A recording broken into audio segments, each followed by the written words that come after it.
Fala galera, aqui é o professor Alan Souza e hoje nós iremos continuar o nosso estudo rumo à filosofia, agora abordando o tema teatro grego.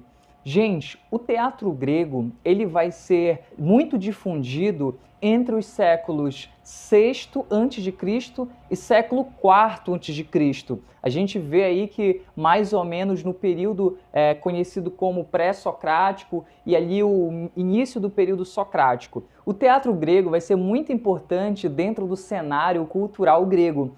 Esse teatro terá três dimensões importantes, a saber, uma dimensão psicológica que se relaciona com os dilemas vivenciados pelas pessoas, ou seja, o teatro, ele algumas vezes vai ter peças que vão falar, por exemplo, sobre acontecimentos relacionados a emoções, a destino, ao medo, ao sofrimento, a dimensões relacionadas ao psicológico do indivíduo. Vai ter também uma dimensão religiosa, que é justamente poder compor ali, a partir de histórias, a partir de peças, também um pouco ali da vida religiosa grega daquela época. Há também uma outra dimensão dentro do teatro grego, que é a dimensão social, que justamente visa promover o bem comum, visa promover os valores éticos. Como assim, professor? Nós iremos ver que tem autores dentro do teatro grego que vão fazer críticas sociais, que vão fazer críticas até mesmo ao sistema religioso e filosófico da época, visando uma melhoria para a cidade, uma melhoria para o povo. Então a gente tem que o teatro ele vai ser importante tanto no aspecto psicológico, porque vai falar sobre questões relacionadas a emoções, a sentimentos, a realidades intrínsecas da pessoa, como por exemplo o medo. Nós temos aí peças dentro da tragédia grega que vão falar, por exemplo, sobre o destino, como a tragédia do rei Édipo, ou Édipo Rei, que vai falar justamente de alguém que não consegue fugir do seu destino, tá bom? Então olha só, essas são as três dimensões que vão compor o teatro grego. Quais são os principais gêneros dentro do teatro na Grécia? 2. A tragédia e a comédia. O que nós precisamos saber de tragédia grega? Nós precisamos entender que a tragédia grega ela fala sobre relações do homem com o divino, através de profecias e oráculos. Então, sempre nas tragédias, nós vamos ter uma comunicação dos deuses com os homens através ou diretamente, pessoalmente, o Deus que fala, os deuses que falam com as pessoas, ou através de sonhos, profecias, oráculos, que são espécies de videntes que vão ali revelar o futuro. Porém, esse futuro revelado para os homens tem como escolha do homem a desobediência. Então, quando os deuses revelam as coisas aos homens, quando os deuses revelam a sua mensagem aos homens, o homem ele tenta negar, ele tenta desobedecer e aí acaba sofrendo consequências que são negativas. Dentro da tragédia grega, eu citei agora há pouco a história do Édipo Rei, E essa história basicamente fala de um homem e de uma mulher que tinham um filho e levaram esse filho até o oráculo para saber o seu futuro. O oráculo, que é uma espécie de vidente, vai dizer que essa criança será causa de perdição. Ela matará o seu próprio pai e vai casar com a sua própria mãe. Aterrorizados, eles entregam este bebê para a floresta, na floresta, para poder morrer ali, E aí acaba que um casal de camponeses encontra esta criança e cuida dela. Quando ele cresce, vai até o oráculo para saber do seu futuro e acaba descobrindo que ele terá que casar com sua mãe, matando seu pai no futuro. Ele fica aterrorizado, porque até então ele acredita que os pais de verdade são esses camponeses que o encontraram e foge. Ele encontra o seu pai de verdade numa discussão, acaba matando ele e aí ele acaba assumindo o lugar do pai dele, que tinha um reino, que era rei, e acaba casando com a sua própria mãe.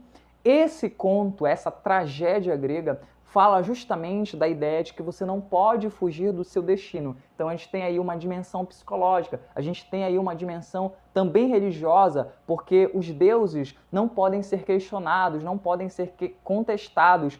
E essas tragédias, esses contos, essas peças, elas servem para ensinar e para transmitir esses conhecimentos. Peça, inclusive, que foi escrita por um autor chamado Sófocles. Gente, olha só. Então eu coloquei aqui, a desobediência gera consequências. Então a tragédia grega, né, esse estilo do teatro, ele está sempre relacionado à ideia de que os deuses transmitem uma mensagem, o homem acolhe, porém por alguma razão ele acaba desobedecendo essas ordens, essa mensagem, e acaba sofrendo consequências trágicas. Daí o nome de tragédia. Os principais autores da tragédia grega são Sófocles, Ésquilo e Eurípides, tá? Que são autores que vão escrever diversas obras abordando diversas peças de tragédia. Gente, eu vou colocar aqui embaixo uma relação de autores e de obras relacionados à tragédia e à comédia grega. Então, se você depois quiser especificamente aprofundar em alguma obra, eu vou disponibilizar o nome, a relação, né, de cada obra para que você possa aí complementar os seus estudos, tá bom? Porém, a título de prova, a gente só precisa saber quais são os principais autores, tá bom? Se caso caiu uma questão na sua prova sobre um desses autores, com certeza eles irão dar um texto, um fragmento para que você interprete, para você entenda e relacione com a ideia de que a tragédia grega se refere a peças em que os deuses se relacionam com os homens e aí essa relação não é respeitada pelos homens, desembocando aí numa consequência ruim e negativa para o homem, tá bom? Vamos lá então? Um outro gênero dentro do teatro grego são as comédias gregas. E as comédias têm como característica principal a crítica a todas as esferas sociais, a esfera política, a religiosa, a filosófica. O gênero de comédia vai fazer com que as pessoas riam, se divirtam às custas dos problemas que existem na sociedade grega naquela época. Então eles vão fazer diversas sátiras, eles vão fazer humor com aquilo que eles estão vivendo na época, com os filósofos, com a política, com a corrupção. É mais ou menos como funciona nos memes hoje, né? Quando a gente faz uma sátira, muitas vezes, com um problema social. É isso que eles faziam. Então, essas peças de comédia, elas são desenvolvidas justamente para levar, né, o indivíduo ao humor através de sátiras e cenas extravagantes. Existem também vários autores e eu vou deixar a relação aqui embaixo para que, se você tiver interesse, pesquisar, estudar um pouquinho mais sobre comédias gregas, tá bom?